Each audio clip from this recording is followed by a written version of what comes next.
Hey, we are live for the Hooked on Wrestling Sunday night quiz. Boy, did I miss this last week. Just so it's me, Paul B, here with my cohorts, Rob McNichol, the Peroni Pariah. There he is. Catch on that one. Yeah, the only one of us who remembers to get kitted out in the gear and actually wears some proper Hooked on Wrestling gear. Good evening, everyone. Good evening, Sarah. First of the comments. We're attracting quite an audience already, guys, tonight. We're doing all right. Hello, everyone. Please feel free to drop us a line in the comments and say hey, whether you're a regular or you're a first timer. We'd love to start having a little chin wag. I missed it last week. I was very, very sad. Welcome back, Biggie Paul. Yeah, welcome. It's good to be back, Richard. Good to be back. Yeah, it was a funny one not setting the quiz last week, wasn't it? But what we'll do is we'll have a chat about that. We've got a funny story about it. Hilarious, absolutely hilarious. Right, so who we got in? We've got the Matts, Barbara and Thorpe. Hey guys, we've got Will, Leanne, Richard, all already been in. We've got Eamon, word up, my friend. Don't recognise that name. Apologies if you've been in before, but I think you might be a newbie.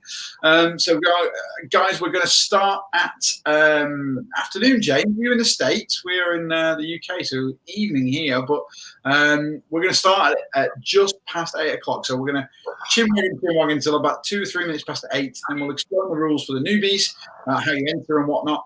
And then we will get cracking with the quiz at 5 past 8 or just after 5 past 8.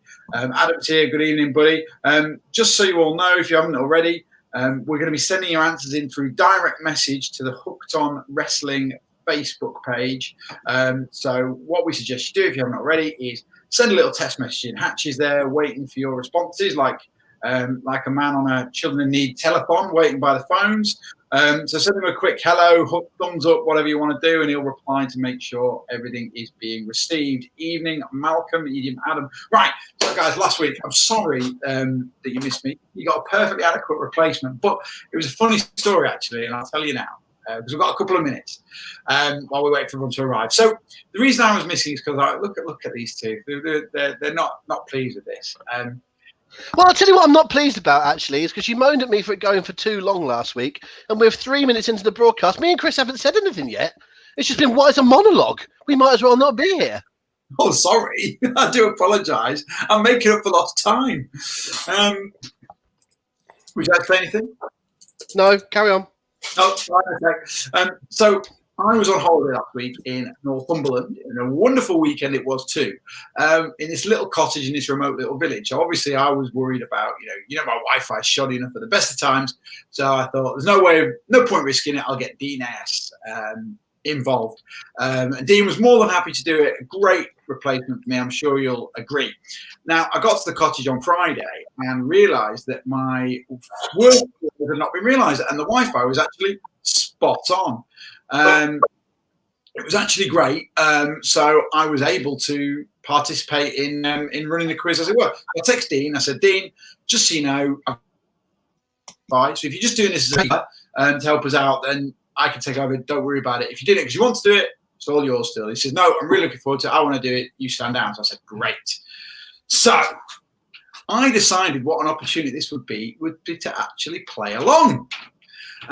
So come 8 o'clock on Sunday, I decided, right, I didn't want to prejudice things, so I thought I would play along, join in the quiz.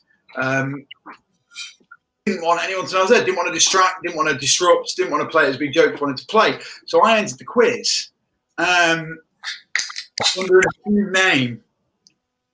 That was me. So guys, last week I entered my own quiz and I won, which Chris and Rob did not know about, especially when Rob was telling you all to text me on Twitter or to tweet me, and I was tweeting myself on Twitter almost, and replying to all his nonsense.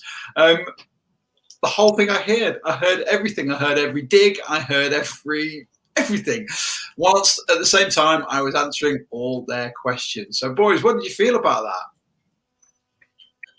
What do I feel about it? It's not really up to me, is what I feel, is it? It's up to the people that come along with good faith every week and join in our quiz, and they're happy for you to come along and basically for you to tell them that you're better than all of them in some sort of CM Punk cult leader fashion. And under an assumed name, you may as well call yourself Vic Venom and push yourself as world champion, a la Vince Russo. It's an unbelievable ego trip. I thought I couldn't think any lower of you than I already did, and then you managed to lower the bar even further. So, really looking forward to tonight. Yeah, brilliant. You'd have been less unhappy if you'd have known what was going on, wouldn't you? Oh, I'm glad I didn't know. It was much more fun. To Paul's credit, everyone, it actually took a long time for the penny to drop with me. Even after he tried to explain it, I didn't really understand what he meant. When I did find out, to be fair, I did go, "Yeah, that was a good one." The best thing, if you're ever going to try and be a bit of a wind-up merchant, as I've been known to be in the past, the important thing is to know when you get got, and so you have to just nod your head and go, "Yep, I'll give you that one, old son."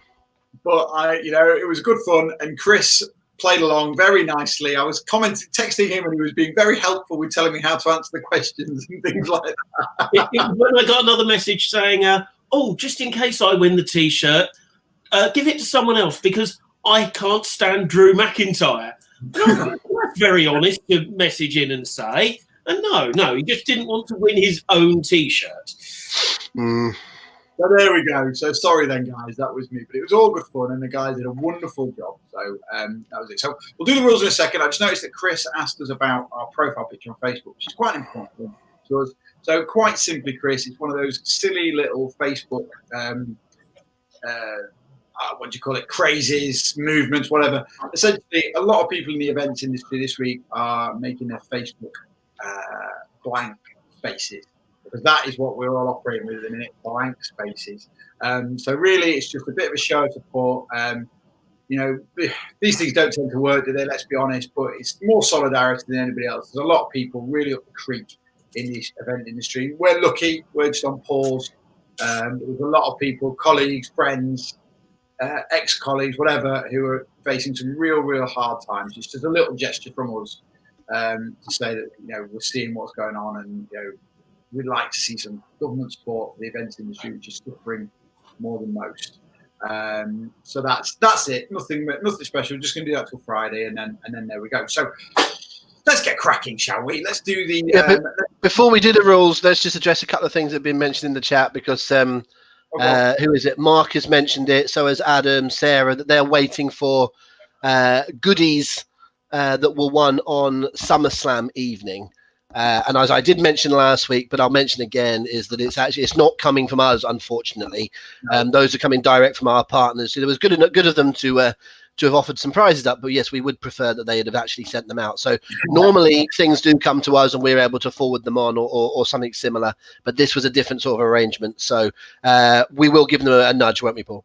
I've already given them a nudge, and I found out this week actually that part of the reason for the delay, I think, one of the guys from not fair to mention, but one of the partners who's sending a lot of stuff out, he's been off work with suspected COVID-19. So he's been in the office for a while. So he's back and everything now. No issues, guys, no problems. These guys people we've worked with in the past. They're not shady. They'll get things out to you. I just waiting a little bit longer than we'd like. So if you've not got them, do us a favour. If you've not got them, say by the end of this week, by Friday, drop us a direct message and we'll follow up things individually. At the minute, I've just chased it up as a blanket. But it's all coming and it's all in hand. So thanks for your patience. Merchandise idea for Wrestle Merch Central. Do you think we could get some residuals if we give them a suggestion and they design it? What about making, how you've got WrestleMania and then you've got the Roman numerals? Yeah. Could they make a sort of COVID X1X I was there sort of shirt to make it look like a WrestleMania shirt, but it said COVID rather than Mania? Could possibly. Yeah. Adam, just on your part, it's exactly the same for the T-shirt as well, mate. So, but I think that's coming. I think that's been dispatched already. I think it might have been dispatched on Friday. But yeah, don't worry. There's no messing around. Nothing untoward. Just a slight delay. Right. Rob, do you want to do the rules tonight, mate? Do you want to do a quick run through of the rules and the regs? Well, because I did it last week and it was too long. I will do. Just to answer Chris very briefly, asking me what's my shirt. I think I have worn this one before, but it's the old panda hitting the other panda with a steel chair WWF shirt tonight, because I went to put on one of my old WrestleMania Revenge Tour shirts and I couldn't get it below my nipples because that's how tight it was. So went back to one of the ones that I know sort of fits me. Rules, guys. What we're going to do eventually, we're going to do 20 questions for you this evening. I believe Paul's going to do 5, then I'm going to do 10, then Paul's going to do 5. That's going to be the order of play tonight. All the questions are worth 1 point. We will ask the question here on the screen, and then you need to answer that question via a direct message to the Hooked on Wrestling Facebook page. Please don't put it in the room in the chat because we'll have to get rid of it. And if you are elsewhere, if you're not watching on Facebook tonight, then you might have to get a little mini banning, because that's how things work on of getting rid of those comments. And there is a bit of news about that coming up a little bit later on as well. But yeah, so basically send your answer in. Paul will read the questions out. I will then answer, and I will give him my answer. That does not mean I am correct. I don't know his questions. He doesn't know mine. So I will have a guess, and he will then move on to question number 2. We'll do that for 5. Then we'll go through the actual answers, and then we will bring Chris in, and Chris will tell you your bonus points. That is to say, the 3 quickest answers to each question will receive a bonus point. That is to play against you going away and Googling, basically. So we are rewarding people that are on the ball, know it nice and quickly, can type it in and send it in. There is no prizes for there are no prizes, I should say, get it grammatically correct. There are no prizes for winning the quiz. It is simply pride for getting the most right. At the end of the night, you'll add up your score in terms of how many of the 20 you got right, plus your bonus points. And that will be your score. We have a little chat to see who has won, and if it is a new bloke called Darren or not. If not, we congratulate the winner, but then we will do a draw for the shirt. So again, same as last week, we've got another Drew McIntyre shirt to give away tonight. And at the end of the night, we will give it away at random to someone that has participated all the way through the quiz. So basically, if you've had a stab at every question, you will go into the draw. Chris draws up a little list. We'll say a number to him backstage, as it were, and that will be the random drawing for the person that wins the shirt. That is essentially it. I don't believe there's any other questions to be addressed. Paul, I think I've managed to get it all in there. Yeah, no, just first answer is the only one, and number your answers when you send them to Chris, and that is all we ask. So let's go. Shall I kick off? Yes, please do. Yes, it's your turn to start us off this evening. Well, eyes down, guys. I've got 5 questions. I've got a theme on these first 5 questions, and they are all in some way related to intros. Okay, so that's a broad base, but some all related to intros in wrestling. So, question number 1: which wrestler appeared in the opening credits of the first episode of Nitro, but never wrestled a match on the show? And that's never wrestled a match on any Nitro ever, not just the first one. What? So, which wrestler appeared in the opening credits for the first episode of Nitro, but never wrestled a match on the show? Wow. So he appeared in the opening credits, and he never, ever once. Oh, yeah. Sorry, Chris. We do want to get rid of you, buddy. Take care. I liked him. I like having Chris. I like him being there. It's a comforting presence. But he prefers to do his work incognito so he can stick his tongue out and concentrate and really look the part. Yeah, stick middle fingers up at me and you, Rob, as well.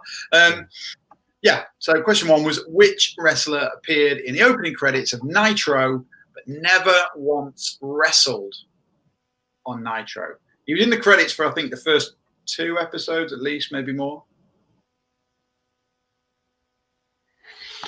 Right, so presumably it's got to be someone that's in the company and is like being relatively well featured up until 1995 and then gets let go or moves to... I'm trying to think if there's anyone in the WWF. When did they start? Nitro started in 1995, didn't it? On the 4th of September 1995, Rob. We've just had a Nitro week. Yeah. I'm just trying to think if there's anyone that pitched up in WWE not far around that time. Or whether it might be someone that's more... Maybe it's a legend. It's someone that's a legend in that sort of... Yeah, but everyone I can think of that I'm thinking of will then would have come back at some stage. You know, I'm thinking of other people that might have not been in the company, but they'd have all come back and been on Nitro. Let's go for, I don't think he'll be right, but he was a relatively big name in the company, and I don't think he ever wrestled on Nitro. Let's say Cactus Jack. Cactus Jack. Okie doke. Question number 2. The opening video of Raw that debuted in late 1995, so around about the same time we're talking about, actually. The opening video of Raw, and you know what I mean by opening video, don't you? You know, the little sort of 2-minute intro video. Yeah, with the theme music. Yeah. The opening of Raw that debuted in late 95 was filmed on the roof of which famous building? The opening video of Raw that debuted in late 1995 was filmed on the roof of which building? Yeah, I think I know that. It's a really iconic one as well, isn't it? Yes. Actually, I thought you were going to ask a slightly different one, because the one I was thinking of is in a different sort of building. But I know the one you mean now, when they're on top of the roof. I thought it was a little bit earlier. That was it late 95, was it? It was. I had to look that up myself, but it was. Because I won't say who it was, but I think there was someone in that. Didn't they film it with someone and then they immediately got rid of them, and so they had to film it again, or they had to cut around them or something? That rings a bell. I think it might have been Sid. I think they might have featured Sid in it and okay, and then cut around him or something like that. Can I answer now? Yes, you can. I think it's on the roof of Titan Towers. I think it's on WWE's headquarters. The roof of Titan Towers. Okay. Yes. That's your answer, is it? Okay. Sorry, Adam. I've just seen your request to repeat the question. Sorry, mate. Didn't see that until after Rob had given his answer. So fairly pointless now. Question 3. The intro to whose former theme music began with an operatic sequence, including the lyrics, "At last, you're on your own." The intro to whose former theme music began with an operatic sequence, including the lyrics, "At last, you're on your own." Rob's nodding his head. I think he knows that one. Yeah. Eric Carmen. Eric Carmen, wow.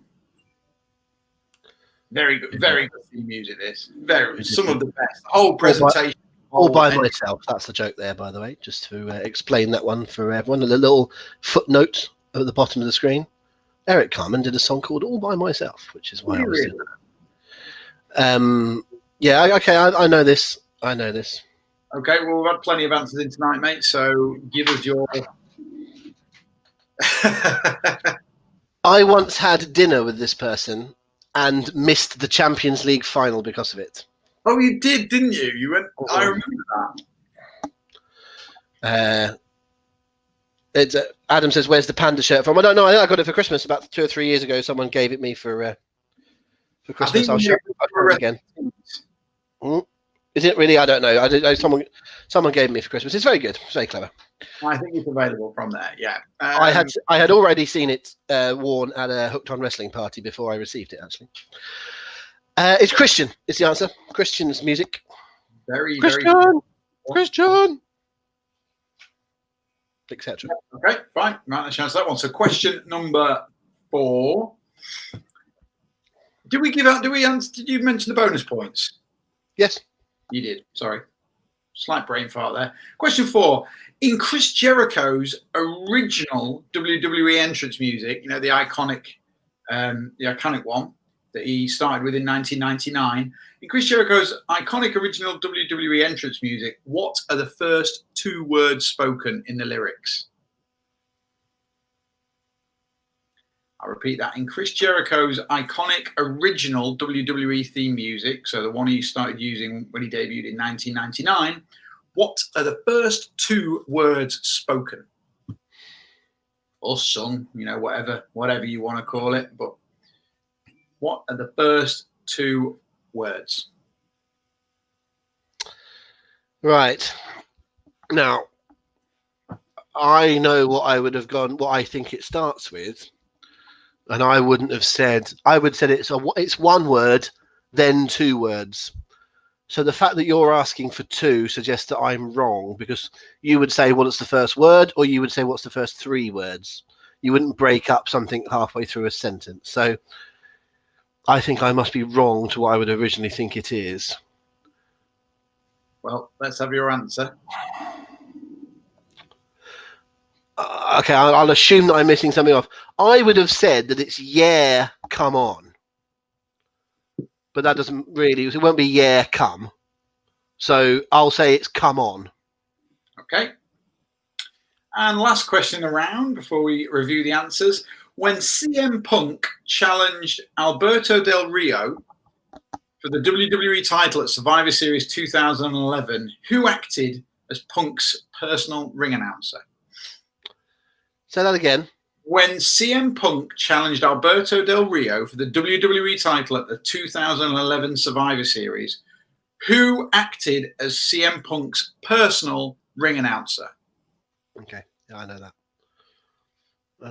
Funnily enough, oh no, I won't say this yet. I was going to give something away, and I won't. I'll let you have a little bit more time. What I will say, folks, is that Paul has mentioned. Well, I have mentioned that I think the answer to question number 3 was Christian having that music at last. You're on your own, and that came after the breakup of Edge and Christian when they went their separate ways.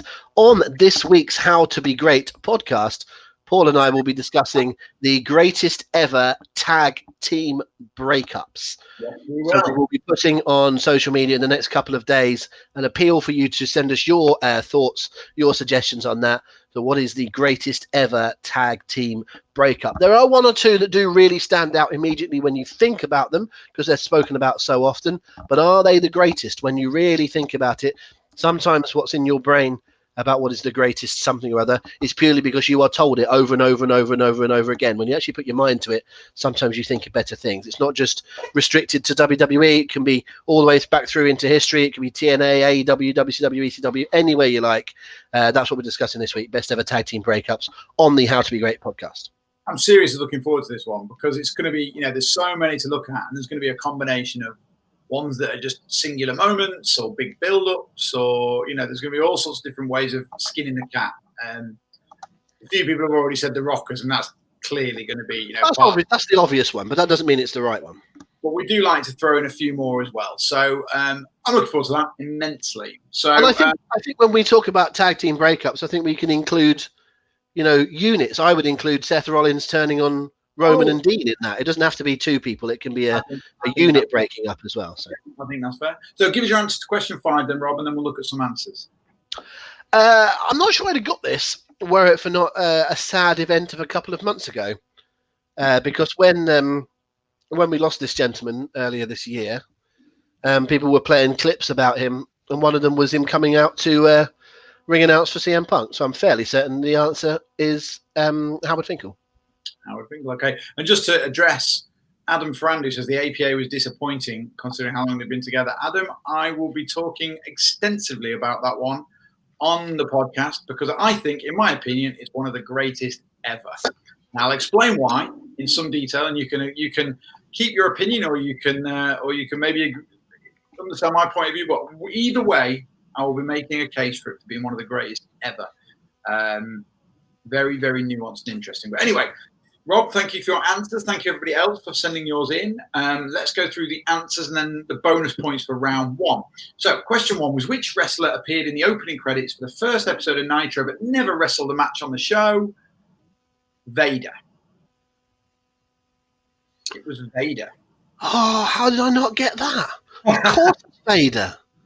He does a big splash, doesn't he? Well, I think he's on more than the first couple, I know he's on the first couple because I watched them. I don't know how long it goes on for. But, how did I not get that? So I should have got that. No, I was surprised you didn't get that one, if I'm honest. Anyway, question 2. The opening of Raw that debuted in late 1995 was filmed on the roof of which iconic building? Rob said Titan Towers. And he was absolutely right. At Titan Towers, WWE HQ, anything, there's got various different ways of describing it, but obviously, Chris, you can give yourself the point if you meant WWE's headquarters. Okay, question 3. A few guys are saying to put Harley Race for that. I can see why. I don't know if he was in it or not, to be honest, but he wasn't a wrestler at that point, so he wouldn't count. Question 3, the intro to whose former theme music began with an operatic sequence, including the lyrics, "At last you're on your own." Rob said Christian, and he was absolutely bang on. It was Christian. One of the coolest entrances ever. Question 4. He might have the best little litany of good musics. He's got some. Do you know what I mean? Because he had that one, and then he's had 2 good versions of the "You Can See It If You Just Close Your Eyes" song. Because I liked the first version, and then changed it, and the second version was good as well. Question 4. In Chris Jericho's iconic original WWE entrance music, what are the first 2 words spoken? Correct to use your logic on this one, Rob. It was indeed "come on." Okay, I yeah, as well, but it was "come on." He goes, "Come on." yeah. I sort of went, "Yeah, come on." You know what? Goes, "Come on," and then it says "yeah" after that. Yeah, come on, break the walls down. That's it. So it's "come on," because a lot of people, I knew a lot of people have put "break" there because that's that's the obvious one. Well, to be fair, if I hadn't said "come on," I would have said "you know," because it goes, "You know I gotcha," or something like that. Yeah. To be fair, you're talking to the wrong person about this kind of thing generally, because what is Rob Van Dam's theme music? Like the one you're most familiar with? One of a Kind. Right. I thought that said "play the game" for 10 years. Right. To me, it goes "play the game." I don't hear One of a Kind. Really? Even though I now know that's what it is. If I listen to it, I cannot hear. It's a bit like that. Do you remember that white and yellow blue dress? Or they remember that dress thing? And sometimes some people can hear a certain word. I genuinely cannot hear One of a Kind. To me, it goes "play the game," or maybe "play it again." I could hear, but I cannot hear One of a Kind. Can't hear it. How bizarre. Anyway, question 5. When CM Punk challenged Alberto Del Rio for the title at Survivor Series 2011, who was Punk's personal ring announcer? Rob, again, you were bang on here, mate. 4 out of 5 in this round. You put Howard Finkel, and that is the correct answer. It was a rather chubby-looking Fink who came out and did a wonderful intro for CM Punk. Massive smile on his face. You could tell he and Punk enjoyed the moment immensely. And it was a great moment. So that was the answer. So how have you done this round, guys? Let us know what your scores are. And we are about to bring in Hatchamania for some bonus points.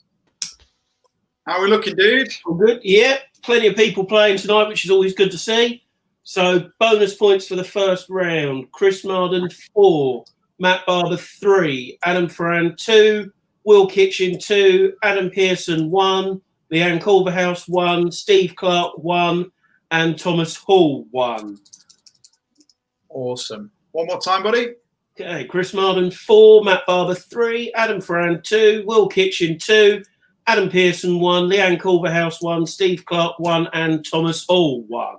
Nice. A nice spread there, guys. Well done. So I suppose this is a good time as any to say that it was not only was it fun to dupe the guys by playing along incognito last week, but it was actually genuinely a good exercise to see how you guys see what we're doing. I thought they did really well.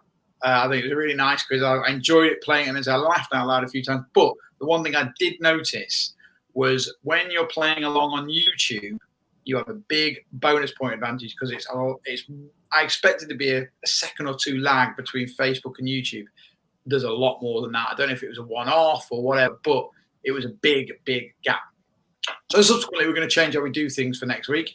The vast majority of people play on Facebook anyway, but what we're going to do is we're going to play it solely on Facebook from next week onwards. So we're going to knock off YouTube. What we'll do, because this automatically records everything we record. So what we can do is download the video and the audio and then upload that to YouTube for people, because a lot of people do watch this after the fact and play along after the fact. So we can do that, no problem. As soon as we finish recording, we can bang it straight up to YouTube as an uploaded video rather than a live stream. So if you're watching on delay, you're not going to miss that. That's still going to be there every Sunday night.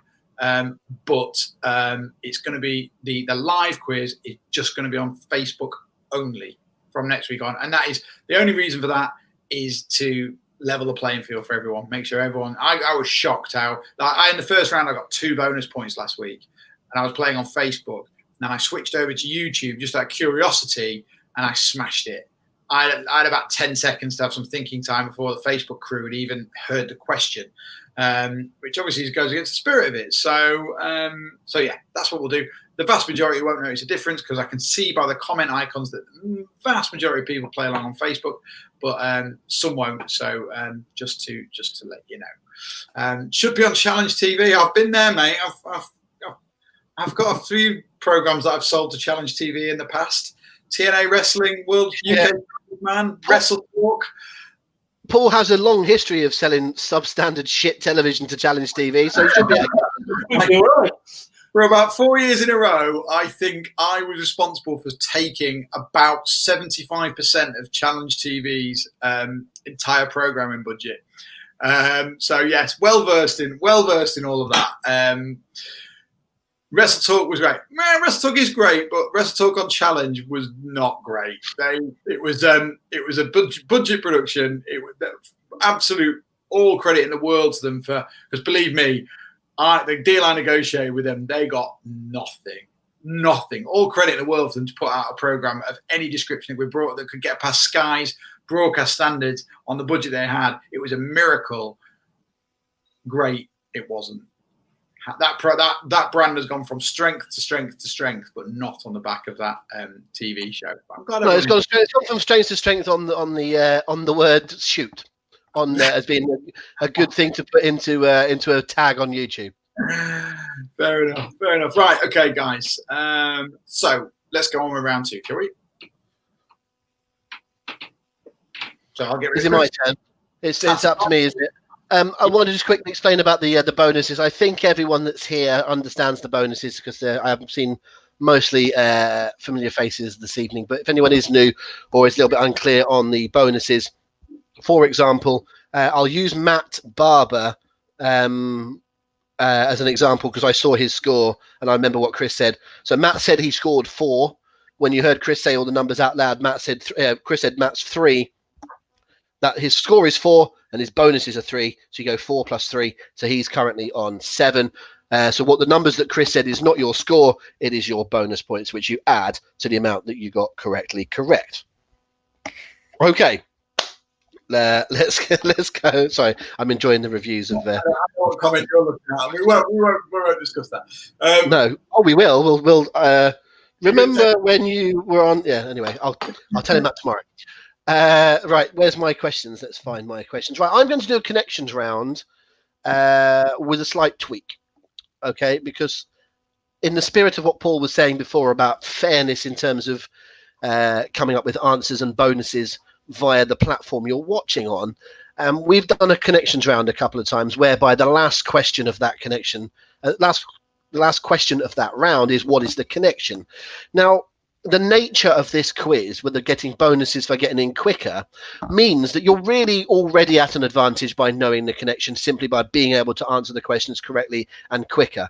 So I am taking away the last question being, what is the connection? So it is a connections round by the same standards that we used to do. However, there is no question 15, what is the connection? You don't get any more or fewer points for getting the connection. Getting the connection in your head will help you get the answers as they come. Do you see what I mean, Paul? I might have overcomplicated that somewhat. It's 10 questions with a related theme. Yeah, there is very much a connection to the answers of these next 10 questions. It's a very not straightforward, but it's a very standard pub quiz style connections round, except I'm not asking you to tell us the connection. You just need to get it in here. And as soon as you get it, that's going to help you with your answers. And it also takes away that need to try and answer question 15 and say what the connection is and try and get a bonus. And then you're out of order and then you're allowed one go. And it's all just gets all a little bit messy. So in essence, these next 10 questions have got a connection. Just answer them. Even if you don't get the connection, you might get all 10 questions right and you still get all 10 points. So that's the way it goes. The connection is just to help you. So let's go with question. I've not numbered them right. Question number 6. Who became the first team to win and lose the NXT tag team titles on takeover events? They didn't win and lose it on the same night, but they won it on a takeover and then they lost it, or they lost them on a subsequent takeover. All other people that had won and lost the tag titles had at least won or lost one of them on a house show or on an NXT show or somewhere else. But who was the first team to win and lose the NXT tag team titles on takeover events? Good question. It's all right, that, isn't it? Good question. I'm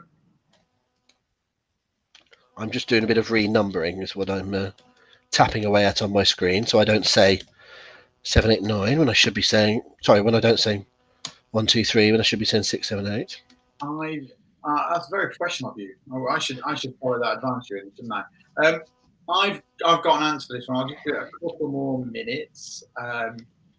It's quite a hard one, this one, because there was a lot, before Takeover became established. And when I say established, let me before it became a really big thing in about 2016. There was a lot went on the weekly show. A lot of title changes, but all the belts took place on the weekly shows. Leon's back. Hey, Leon, how you doing, mate? You're right. Long time no lockdown. There was a lot, basically. So it's a good question. I like this immensely. So I'll give you an answer and I'll waffle a bit. My guesstimate is that it's DIY. Okay. DIY is Paul's answer. Okay, got a connection? Yeah, I think so. Yeah. Number 7. Sorry, I thought of a very good connection, but it's not that. Number 7. If Jerry Lawler had the King's Court and Christian had the Peep Show, what did Shawn Michaels have? If Jerry Lawler had the King's Court, Christian had the Peep Show, and lots of others have had lots of others. Do you know, I found a list online of top 50. Someone had listed their top 50 talk shows. There's actually been that many in history to have done a top 50.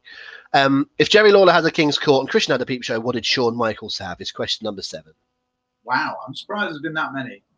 Really surprised. There's been so many. I mean, a lot of them were in regional territories or sort of old school ones and stuff, but it was just so many that sort of format because it works so easily. It's such a sensible thing to do. Well, to have someone that can talk, to give you an excuse rather than just because when you think about it, sometimes people just wander down to the ring and pick up a microphone. And theoretically, if you had a television format, that shouldn't happen. That should be the exception rather than the rule, shouldn't it? Someone wandering down, taking a microphone and having a pro. Until about 1995, no one ever just did a promo. They always had to come out and be interviewed by Jim Ross or Michael Cole or Vince McMahon or Mean Gene or whomever. You always had to be interviewed. You never just picked up a mic and started talking.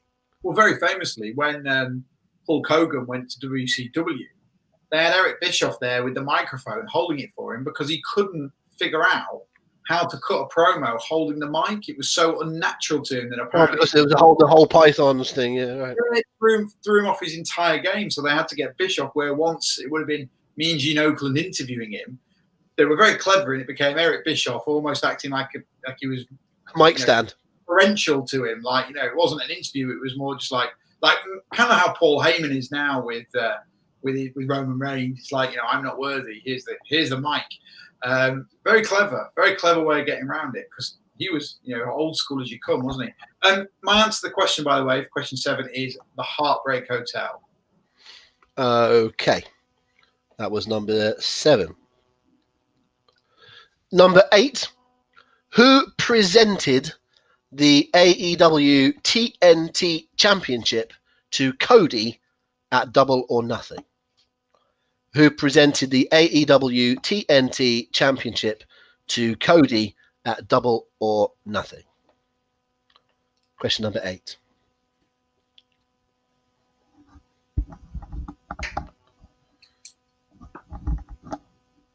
I think it was this person. I'm kind of second guessing myself a little bit now. No idea what the theme is, by the way. Okay, good. Has anyone got the theme? You can put it. Don't put what it is, but if in the room, if you think you're confident or you've known what the theme, the connection is, just say, "Yep, got it." The comments have dried up, which either means people have left or people are concentrating very hard on your questions because they know you're a trivia bastard. That is true. No one has commented for 4 minutes, so that's So either something's broken or they're thinking. I often say that in a pub quiz. I'll often do pub quizzes where it's quite chatty, and then suddenly it goes quiet, and I go, I've got them here because Adam thinks he's got it, or two Adams think they've got it. It must be an Adam thing. It must be the Adam vibe is strong tonight. Are we going to do the bonus points like it's the normal connection? Are we going to do bonus points up to 5 but not give the answers out? Is that how you want to play it this time?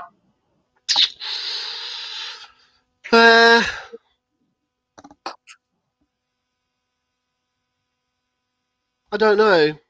Yeah, we should do. That's what we normally do. It probably helps Chris. To be fair, Chris is actually not in his seat at the moment, so I can't. But I think we probably should, because I think if we save it up for 10, I think it's a lot more for Chris to add up and fiddle with. I think doing it every 5 just helps Chris out. And we're not saying we won't say the answers. Now, is that fair? We won't say the answers, but we'll do the bonuses. Is that fair? That's what we normally do, yeah. Yeah, so we'll do it that way. And Chris is, like I say, not in situ at the moment, but we'll just double check that when he gets back. But yes, so Well, I'll give you this your one. answer to number 8.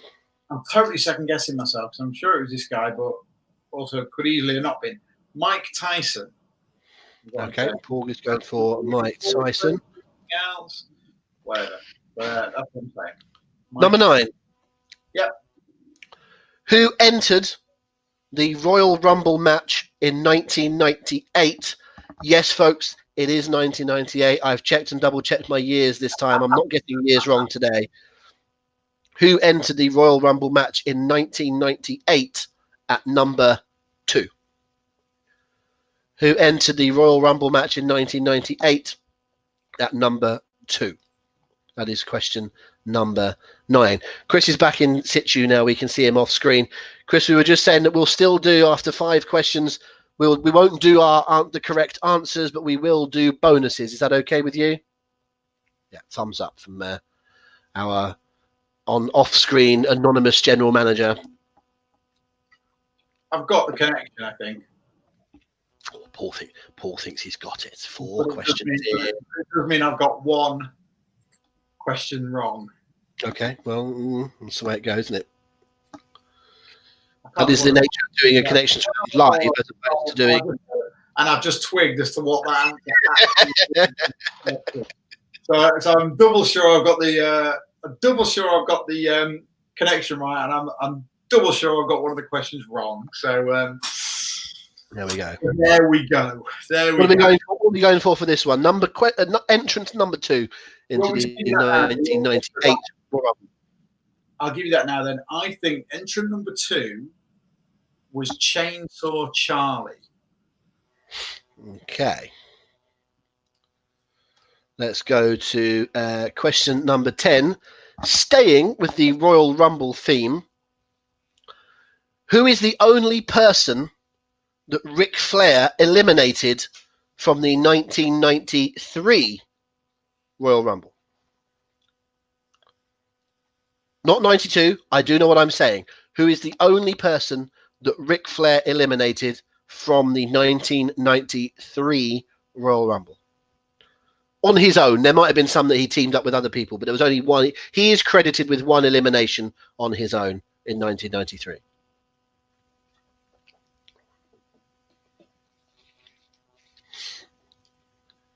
Now I'm going through my potential answers in my head. Well, either in your head, or you've got the entrance of every Royal Rumble on your ceiling. When you're thinking, you've got one of those. When I'm trying to remember, you're looking up there somewhere, a bit like Sabu. You're sort of looking up there to see the answers.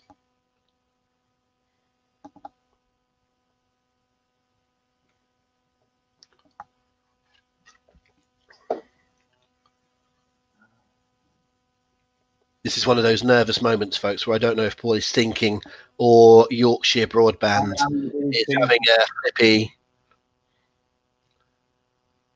I still don't know, folks. It's got a bit. Oh, there we go. He's made some movements. It's all right.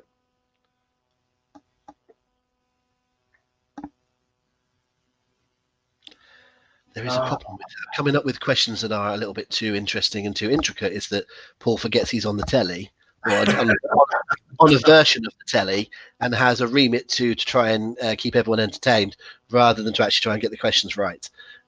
So he's thinking away. But he thinks he's got the connection, folks. So what I suggest he's probably doing is trying to go through the connection side of things rather than the wrestling side of things and see what he can match up. That's what I imagine he's doing right now. That's how I thought of the questions. Okay, you ready? I haven't got an answer. Failing miserably. I have not got you an answer for this one, and well, that's got to be disappointing. Yeah, I'm looking at because I can't remember certain elements of this connection that I'm, which is very disappointing because I've learned this in the past, and it's gonna. And I'll get it in about 2 minutes, and I'll give you an answer, but that's too late by then. But I am actually gonna. I'm not gonna guess because that might give something away for the connection. I'm actually just gonna pass. Oh, I don't think that's ever happened before. I don't know. I'm not sure you or I've ever passed. Just say Adam Bomb. Just to do what you normally do. Adam Bomb. Can you imagine if that was what they did on Mastermind? Well, we should know Adam was on Mastermind, wasn't he? They should. A suggestion for Mastermind of what they should do is go. You scored 7 correctly, and you had 3 Adam Bombs. That should be, instead of having passes. I think that should be the. I've got the answer. You've passed now. No, you've passed. You told me I couldn't pass. I had to give an answer. Well, give the answer. Doesn't matter. You're not actually playing, Darren. Papa Shango. Okay, well done. You've thought of an answer anyway. Yes, I thought of an answer. Right then, we're not going to do the correct answers right now, but I think Chris is in a position where he can give us some boni. So let's go to let's bring Hatch in at the right time, as I forgot last week, didn't I, Chris? I brought you in before I'd given the answers last week because I am useless at actually hosting this quiz. So I'll be ready for some bonuses. We're not going to tell everyone what's right yet, but you can give them some bonuses. Chris, Rob wants you to give him a boni. Not on a Sunday night, anyway. Bonus points for this round: Chris Marden 3, Adam Ferran 2, Malcolm Marr 2, Thomas Hall 2, Leanne Culverhouse 1, Richard Horrigan 1, Will Kitchen 1. That's Chris Marden 3, Adam Ferran 2, Malcolm Marr 2, Thomas Hall 2, Leanne Culverhouse 1, Richard Horrigan 1, and Will Kitchen 1. Nice. Strong bonuses there. I like it. Right. So that was we're halfway through. So Chris, we'll say adieu for now. Thank you, Chris. Our former. I actually forgot Chris is more polite than me. He's actually going to reply when I say goodbye, and I cut him off before he does. I used to do it all the time. Then I stopped doing it, and because I was out of practice last week, I've just done it again. So sorry, Chris, cut you off mid response there because you're not as rude as I am. Chris, sorry, mate. Good. Damn, I wanted him to answer, and then I was going to cut him off. It didn't quite work. He's wonderful. I love him. I was going to ask Adam. Sorry, Adam Pearson, who's, by the way, has been on Mastermind, folks. Hence why I mentioned it before. And he says they say to not pass and just say something. I find myself just wanting to ask him lots of questions about Mastermind and say sod the rest of this quiz. Basically, what happens if you just swear? I was just thinking, if you're under pressure against the clock, if you just swear, they've got to cut it out, haven't they? So maybe surely they'll pause and you can come back to it. Anyway, that would be my. Adam had a question about some sporting event. I can't remember which one now, and he just clearly didn't know the answer and just went WrestleMania. And at that point, I knew he was part of our tribe. I was like, yes, because I missed his wrestling round. I don't remember what the question was. But I do remember on the wrestling version of The Weakest Link, the question might have been, I don't know, what's the capital of Azerbaijan? And Bubba Ray Dudley said JR's barbecue sauce. He was obviously going to say it at some point during the quiz anyway. And it was, I don't know what the actual question was, but the answer was certainly not JR's barbecue sauce. Right. Okay. It's the next question. So we're going to do number 11 now. Okay. Question number 11. Ring Ka King, that is spelled R-I-N-G, new word K-A, last word K-I-N-G. Ring Ka King was a wrestling promotion based in which country? Ring Ka King was a wrestling promotion based in which country? You do realise I helped get this one off the ground as well, don't you? Yes, I do. I do realise that, actually. And just by the way, I've just noticed Sarah not thick. just not attuned to the questions always. We're not all attuned to every question, mate. So you just play along and you do you. And if you get 10, fantastic. If you get 1, fantastic. It just does not matter. As long as we're having Hey, did you see the guy get £1 million on Millionaire this week? Yeah, so boring. I can't believe ITV spoiled it. It was the most anticlimactic thing ever. But it's a little bit like when Edge cast in the Money in the Bank, isn't it? That they trail it. I bet they get much bigger viewing figures for the fact that people knew it was going to be $1 million, so they tuned in to watch it. I've seen more people talk about it, etc., etc. But I did really well on his.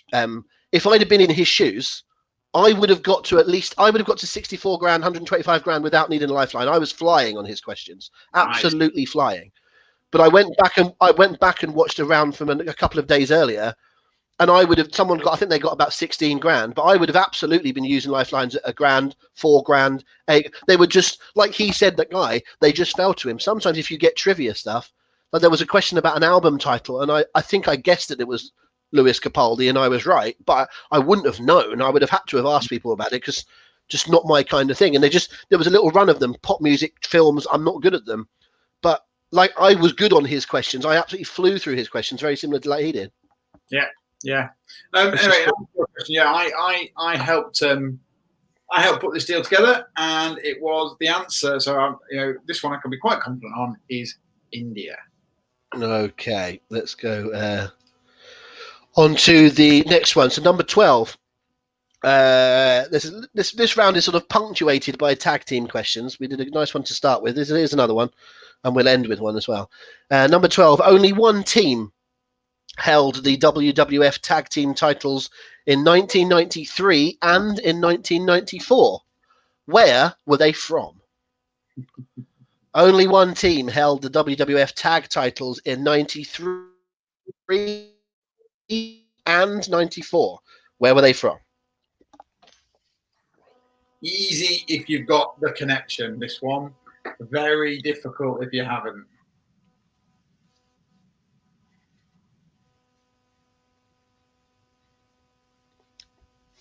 It's very true. The thing about knowing it being easy if they know the answer and quizzes is, have you ever listened, Paul, to a quiz called Round Britain Quiz on Radio 4? I can't say that I have. No. Well, you can say you have, whether you're lying or not. But Round Britain Quiz, you would like it because you like Only Connect, right? So it's Only Connecty. It's a very, very tenuous sounding question. How does this link to this, link to this, link to this? And it turns out they all end in the same letter, or they all have got a link to the same city, or whatever. You have to break it all down, and depending on how much of the answer you get is how many points out of 6 you get. It's great fun. Really, really, I recommend it to you. It's on Radio 4. But it's very highbrow. So quite often, people will absolutely go, oh, yes, the connection is the nicknames of Haydn's symphonies. And you go, how the fucking hell will they know that? But they'll then have then have to know the names of the Mitchell brothers and EastEnders, and they'll go, is EastEnders the one that is set in Manchester? And it's like they just will not have a clue. It's I believe that the football team based in Liverpool, they play in red, don't they?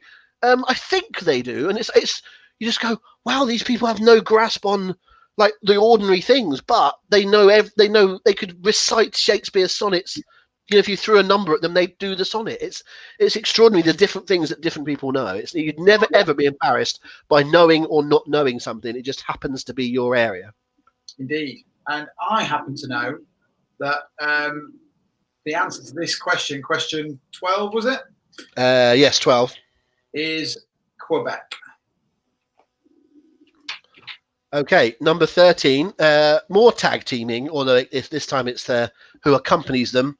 Number 13, who was Mabel and Mo's manager? Who was Mabel and Mo's manager? I knew this one was coming.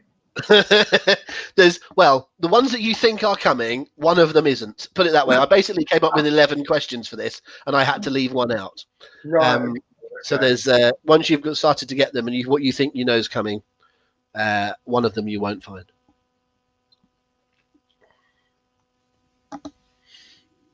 Gotcha. Well, I like it. I like this connection round you've done here, mate. I think it's a very, very cool little round. Do you know, I think I started doing pub quizzes about 11 years ago, setting them about 11 years ago. And I think this is the first connections round I ever did. Not wrestling questions, I should point out, but the actual connection to this is the same as the connection, I think, to the first ever quiz I ever did, I think. I have to say, by the way, my last round is a general knowledge round, and it's on similar lines. There's no point for asking against, but there is a slight theme to the questions. Okay.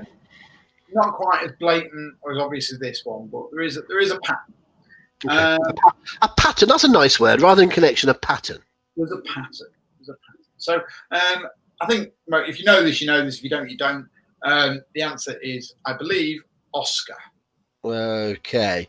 Number 14. In which town or city was Al Snow born? I could have got that one connection because, again, didn't we talk about Al Snow's home or state last 2 weeks ago? 2 weeks ago. We did the opposite to this 2 weeks ago. I mentioned a bunch of wrestlers and asked which state they were born in. And the state was Headfirst, all of them. We asked what state were X and Y born in, and Al Snow was one of them. I am flipping it this time, but I am asking which town or city was Al Snow born in. I should say was Alan Sarvin born in, the person that plays Al Snow, because technically speaking, Al Snow could be from anywhere, couldn't he? Yeah. But the person that plays Al Snow, what city was he born in? Helsinki, Finland at one point, wasn't he? And Sofia, Bulgaria, and all these sorts of places when he was European champion. Wasn't that D'Lo? I thought that was D'Lo, wasn't it? That did all that. I think Al Snow did the same thing. If I remember rightly. It was a much used crutch, and Matt is right. Matt, with his occupation, should be getting this fairly swiftly. This connection, and he has. Well, I don't know what that does. What does Matt do? Oh, we'll tell you afterwards. Okay. So I wanted to broadcast it out over here now. Matt might not even want to broadcast it full stop. No. Well, he must not mind because he's mentioned it, but that says a lot about me and how I know people. Is that I don't know what he does for a living, but I do know what football team he supports. There you go. So the answer to this question, I believe, is Lima.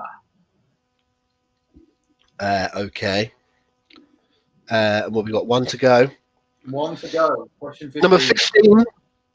Number 15, the first ever WCW Cruiserweight Tag Team Champions were Alex Skipper and whom?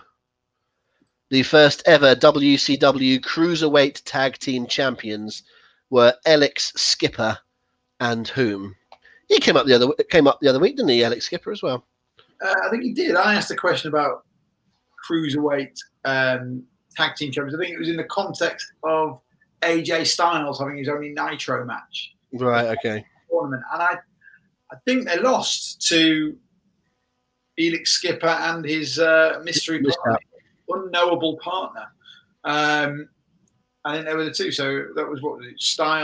Air Styles and Air Paris. That was the two guys, wasn't it? Something like that. I think he also came up, Alex Skipper, in a question about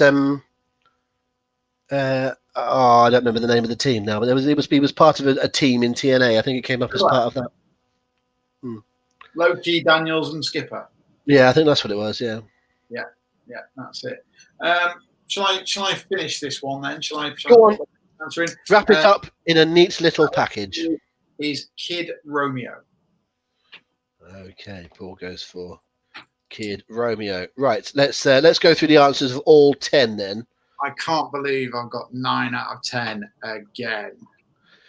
Should we give the theme first? I think that's the right thing to do, isn't it? The theme, and this is a bit of you know it or you don't, because not everyone will be familiar with this, or they'll be familiar with the concept, but not the things that make it up. Yeah. But the connection is the NATO phonetic alphabet. That is to say that there are certain methods of communications, whether it's in the forces or in air travel or in various other things, where rather than saying A, B, C, D, E, F, G, you say Alpha, Beta, Charlie, Delta, Echo, Foxtrot, Golf, Hotel, India, etc. You'll have heard it at the start of the Shield's entrance: Sierra, Hotel, India, Echo, Lima. That's question 15 again for David. Number 15 was the first ever WCW Cruiserweight Tag Champions were Alex Skipper and whom? That was number 15. Mate, obviously, I did a round on intros, and one of the questions that popped into my head to put in there, and I wouldn't say it was close to being picked. It wasn't like written down or anything, but I did think one of my questions was which faction used the NATO phonetic alphabet as part of their intro, as part of the intro to their theme music. So that was. Okay, there you go. Yeah. So did I say Alpha Beta? Malcolm has picked me up on. Sorry, I went Greek. I went Greek for a second. Of course, it's Alpha Bravo, because the question I didn't ask was, well, no, I didn't even come up with a question really. But my 11th question on standby would have been a question where the answer was Dino Bravo, and I couldn't find a suitable question where the answer was Dino Bravo. So you got the 10 that you got. So I do know that B is Bravo because I was trying to do Alpha Bravo. I could have asked actually what channel TNA was on before Paul Benson got hold of them and put them on a lesser channel. But they were on Bravo, which was much more well known. Before he ruined it. Go on, let's have. Right, where are we? So that was the connection. So, okay, number 6. Who became the first team to win and lose the NXT Tag Team titles on Takeover events? Paul said DIY. But the answer was American Alpha. And the annoying thing is, if you'd have put that anywhere else after about question 3, I think I'd have got 10 out of 10 on this round. Well, I know that. That's exactly why I put it where I put it. Sometimes there is a reason for where these things go. Anyway. So that was strategic. Number 7, if Jerry Lawler had the King's Court, Christian had the Peep Show, Shawn Michaels, as Paul said, had the Heartbreak Hotel. So, of course, it's Alpha Hotel so far.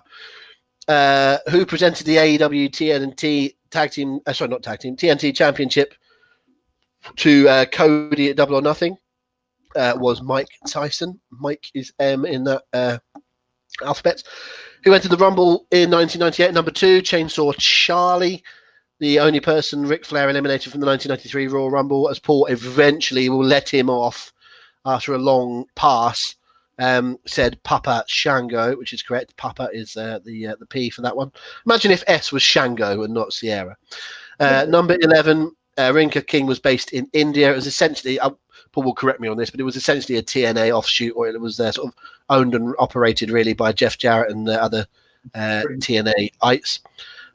Number 12, only one team held the WWF Tag Team Championships in 93 and 94. They were called the Quebecers. They were from Quebec. I would have thought, because it's French, I would have thought that tag team should have been called Les Québécois. But I might be wrong on that one. To me, in the French, you would say Québécois rather than Quebecers. But there we go. But Quebec was the answer to Q. Mabel and Mo's manager in Men on a Mission, who indeed wrestled the Quebecers at WrestleMania, didn't they? The manager was Oscar. Al Snow was born in, I don't know if it's pronounced Lima or Lima in America. They certainly have lima beans, don't they, which is spelt that way, Lima, but it's Lima. Anyway, Lima is the answer. It's Lima, Ohio. And the first ever WCW Cruiserweight Tag Champions were Alex Skipper and, as Paul said, Kid Romeo. It was either going to be that one or a question about the heartthrobs at question number 15, but we went with Kid Romeo. Other things that could have been in there, Mike Adamle was nearly a question. And Charlie could have been a question for lots of people. Failing wellness tests. Okay, then. Should we do some bonuses? Let's bring him in. Here he is. How you doing, mate? Yeah, very good, very good. Bonus points for round, or the second half of that connections round. Chris Marden, 5. Matt Barber, 3. Adam Fran, 2. Adam Pearson, 2. Will Kitchen, 2. Malcolm Marr, 1. That's Chris Marden, 5. Matt Barber, 3. Adam Fran, 2. Adam Pearson, 2. Will Kitchen, 2. And Malcolm Marr, 1. Awesome. And by the way, Sarah answered Canada for the Quebecers question. Sarah, in my book, that's absolutely correct, because Rob didn't stipulate province, city, town, country, just said, where are they from? They are from Canada. So obviously it didn't help with the connection, but you still get the question correct. Yeah, I'd agree with that. Fair point. So mark yourself a winner on that one. Right. Thanks for the bonus points, Chris. We've got one more round, then we'll bring you back for the big finale. Cool. Looking forward to this one. Right. Before Paul does his final round, just David Reed said at one point, I thought the connection was alliteration and put Big Boss Man for a couple of questions. Do you know what? Funnily enough, in the end, the question was too hard. But did you know, Paul, that Ric Flair eliminated on his own 3 people from the 1992 Royal Rumble, and they could all be considered alliterative. If you include the Big Boss Man as being alliterative, Ric Flair eliminated Big Boss Man, British Bulldog, and Texas Tornado. So the other 3 people he eliminated were all alliterative in the 1992 Royal Rumble. Well, that's wonderful knowledge. I'll sleep sound tonight knowing that. And then I suppose Sid Justice doesn't really work, but then Hulk Hogan helped him, and that's HH. So there's always a way around things. There you go. Right. Okay. Last round, guys. As I mentioned, there's a theme, a connection, a thread, whatever you want to call it to these ones, but they are all independent questions. So, question number 16. Who was the last man that Bret Hart successfully defended the WWE title against on pay-per-view? Who was the last man that Bret Hart successfully defended the WWE title against on pay-per-view? Who was it? Oh, wow. Paul knows this will break my heart if I don't know this. When you say successfully defended, would you include a match where he lost by DQ but walked away with the title? I guess I would, yes. But okay, that's obviously not relevant since you're saying you No, it could be. In all honesty, I don't know because I didn't check.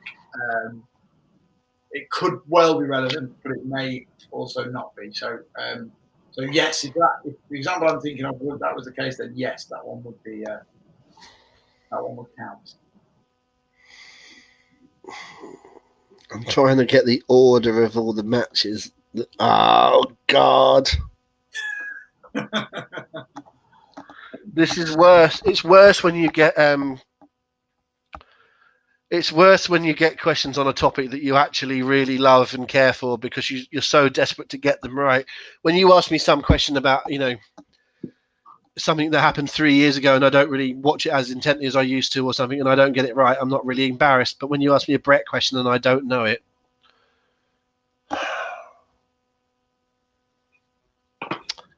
I am going to go for... I don't really have any conviction because I am trying to work out if there was a pay-per-view between, and I think there was. I'm trying to work out if there was a pay-per-view between Bad Blood and Survivor Series in '97, and I think there was, and I can't pin it down. Okay. Maybe there wasn't. It was the flag match at Bad Blood, so I don't know if it's the one before or after. Because it's Zeitgeist, because it's the person that would have been around at the time, I'm going to say the Patriot. The Patriot. Yeah, but it's a bastard of a question. All right, question number 17. Question number 17. Who are the only tag team to win the NXT tag team titles, the Ring of Honor tag team titles, and the IWGP heavyweight tag team titles? Who are the only team to win the NXT tag team titles, the Ring of Honor tag team titles, and the IWGP tag team heavyweight tag team titles? Presumably, what they may is it a possibility that they might have had more than one name? Yes, absolutely. Would you get away with naming any of their names? You get the point for naming any of their gimmick names at any point. Well, they've had at least 2. Oh shit! I just thought of another one. But obviously, only one of them fits in with the sort of connection theme. But you'll get the point. Yeah. Shit! Because I just thought I had it. I thought I had it, and now I've got another option. Oh bollocks! Bollocks! Bollocks! I've got 2 options now. You're getting very sweary, Rob. It's a good job we've not got too many children watching this. It's after 9 o'clock. Is it after 9 o'clock? It's after 9 o'clock. Yeah, because obviously the watcher counts on a dodgy YouTube Facebook feed. Probably does.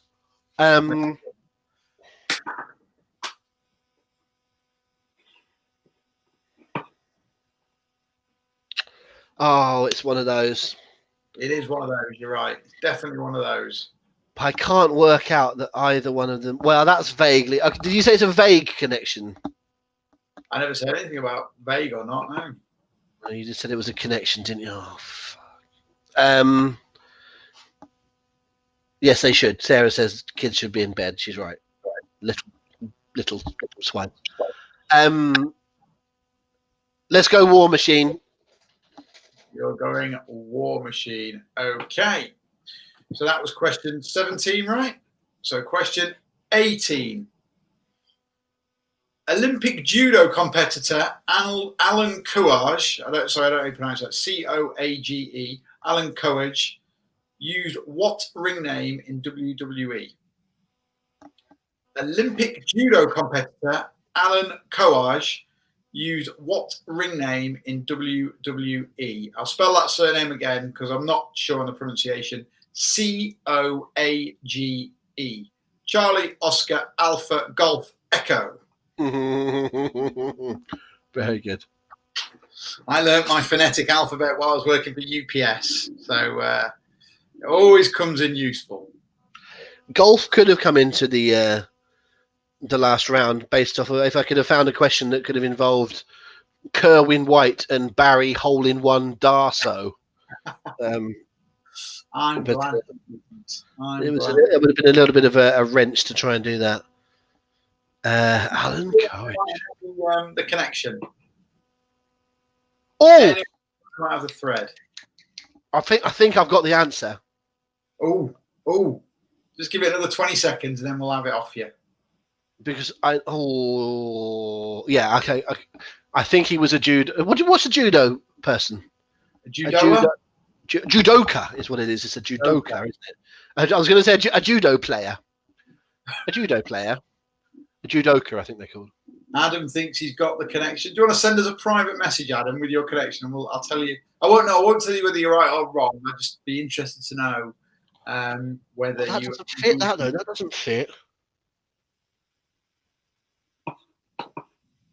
Oh, I don't have a little mini connection or anything. Well, go on. Let's have your answer. Well, I know someone who I think was a judo player, and I think I know their first name was Alan. So I'm going to say Bad News Brown. Bad News Brown is your answer. Okie doke. So question 19. Question 19. Who holds the record for the most reigns as WWE Hardcore Champion? Who holds the record for the most reigns as WWE Hardcore Champion? Nice, straightforward question. Rob's either thinking, he's frozen, or he's having. No. Okay, I'll tell you what. I'll start doing that, shall I? When I'm thinking, just so you know that. Just so you know that. Wow, Rob's thinking. No, he's thinking. Oh bollocks! I thought I had a connection that I hadn't been going down before because I thought of a connection between the answer I just gave and the answer I nearly gave to question 17. But I think I know the answer to this, and if that is the connection, that's a bloody obscure version of it.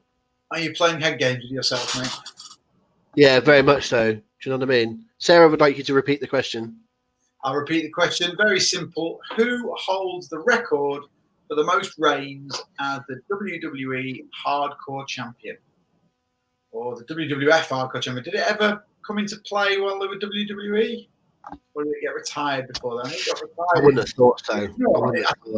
It did by a matter of months. I think WWE came into being in sort of what? May? 2004. Sorry? Was it not 2004, no? No, it was 2002. And I think the title got retired like weeks later. So it probably overlapped by days, weeks, certainly not months. But give us an answer. I like the fact that Sarah missed that question because she had to get a spider. Which I don't know whether that's tidying up in the house or whether she's playing snooker at the same time, and she just needed one of the rests to get to a particularly awkward yet red. Maybe it was helping her get some answers. Okay, well, Steve, it wasn't retired at Invasion, mate. It was retired on a random episode of Raw when Rob Van Dam, who was the Intercontinental Champion or European Champion or something, had a match with Tommy Dreamer, and the hardcore belt got amalgamated into Rob Van Dam's belt. So that was it. So go on, have a guess. I thought that it was Raven. Raven. Okie doke. So 19 is Raven. I don't know where that fits. Unless your connection is Edgar Allan Poe. I don't know where that fits. It could be. Question 20. Which British wrestler who made his in-ring debut in 1958, that's 1958, took part in Shikara's 2009 King of Trios tournament, teaming with Mike Quackenbush and George Rivera as the Masters of 1,000 Holds?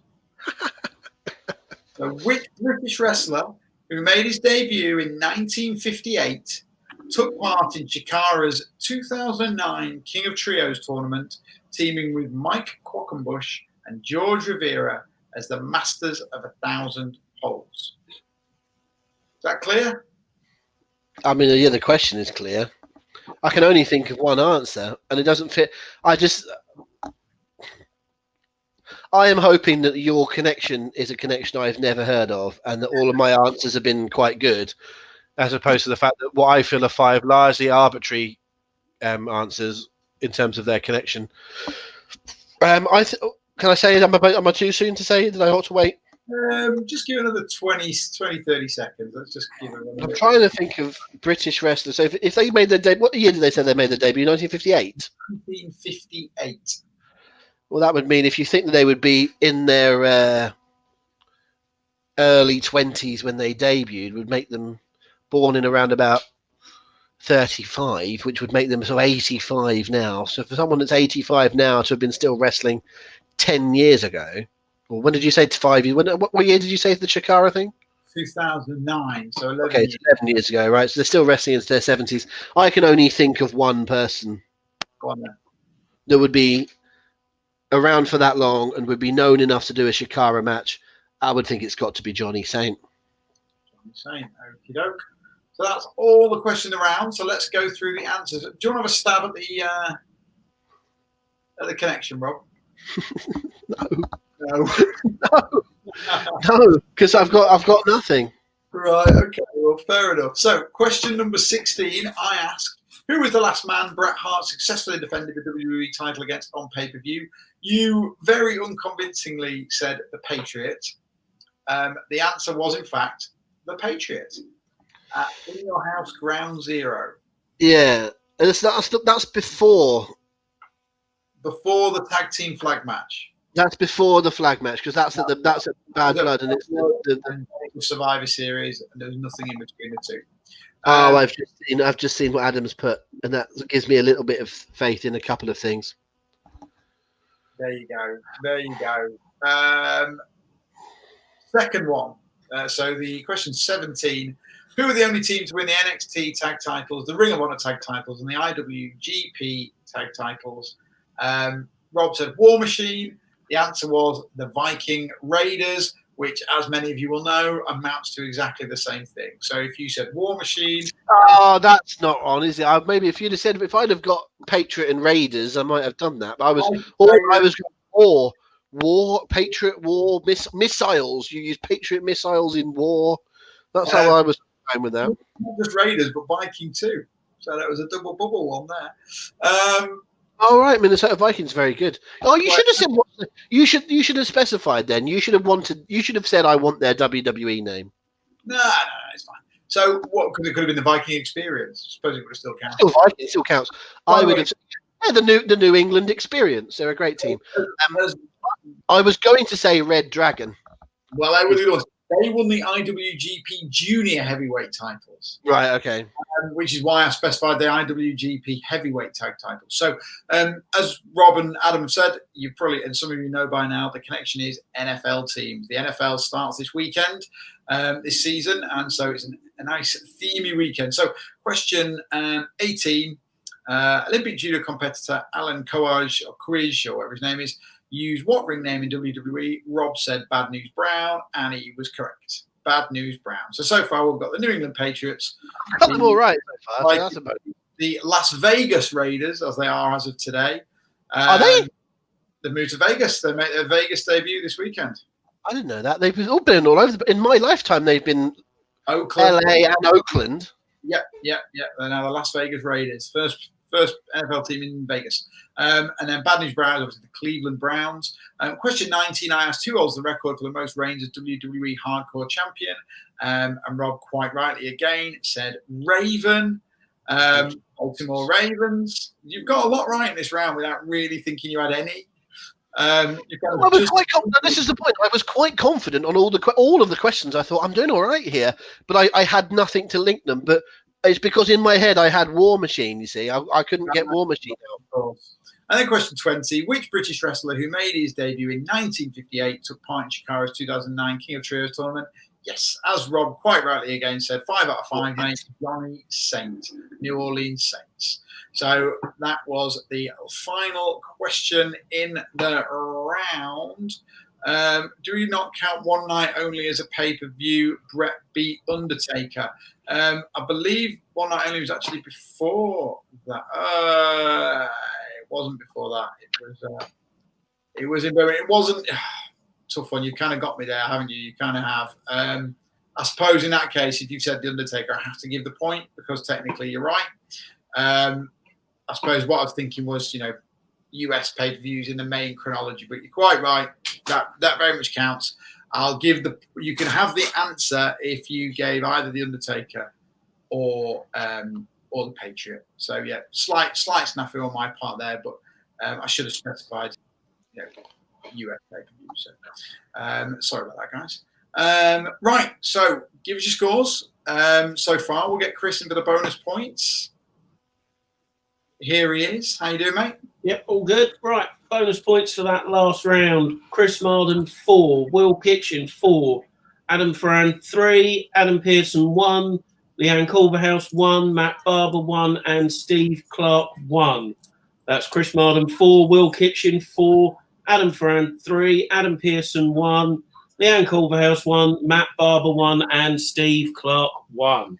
Awesome work, my friend. So, look, guys, check out your bonus points. Check out your actual points. Start putting your scores in the main section of comments, and we'll see who's got what.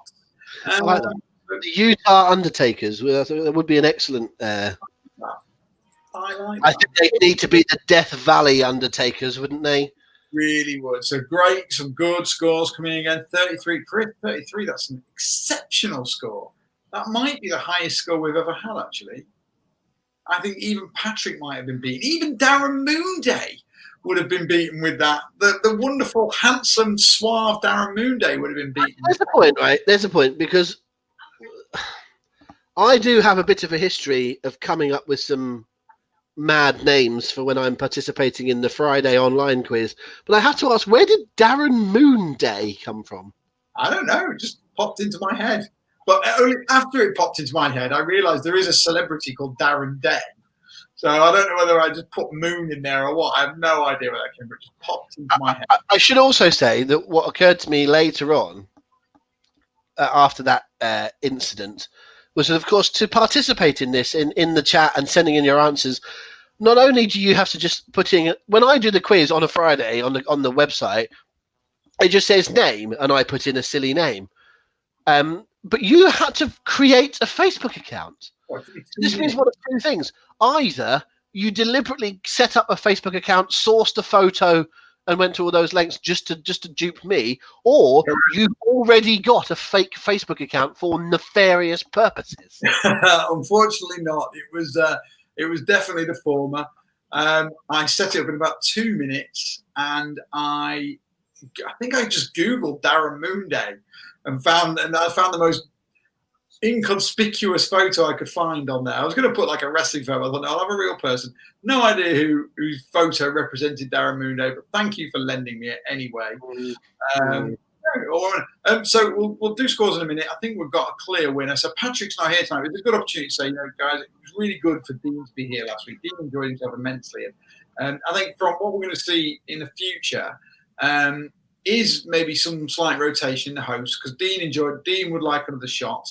So I think he's going to come on again. Patrick Keyfield, who's also a professional quiz host, who keeps doing rather well on here, would like a go on the team as well. So I think he's going to get a run out as well. So we might just change it up, not regularly.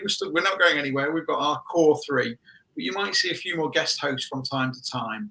Do you know what's an interesting thing is that Richard Young, who is a podcast host on Hooked on Wrestling Network and is a Hooked on Wrestling host on a live show, is also a quiz host, isn't he? Yeah.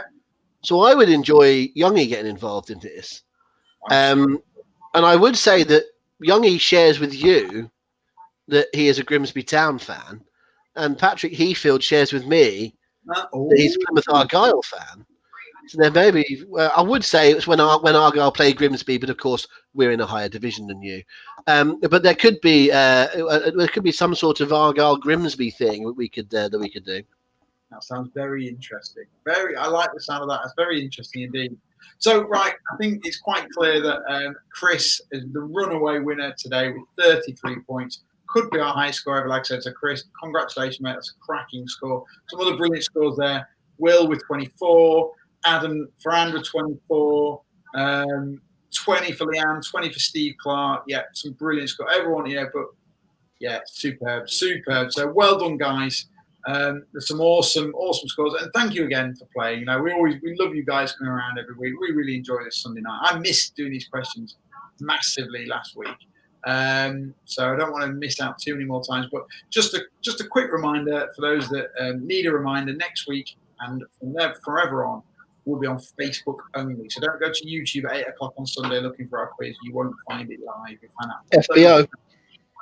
Just come straight to Facebook. So, guys, we'll let you get on with Sunday nights. Chris, Shirt. Oh, the shirt! And Chris has even done the draw already. He's told me he's done the draw. So, Chris, who is the winner of the shirt this week? And this week, the shirt goes to Adam Pearson. Hey, well done, Adam. Long time participant, and I believe that's his first win. But Adam, congratulations, mate. You get your Drew McIntyre shirt. Just send us the size you want and your address, and we will get that sorted. Normal service does seem to be resuming now at WWE Euroshop, so I'm sure you'll get it much sooner than those SummerSlam prizes. Apologies again for that, guys. But like I say, should all be sorted this week. Right, that's an evening. Chris, thanks for your help, man. Rob, thank you for yours. Pleasure as always.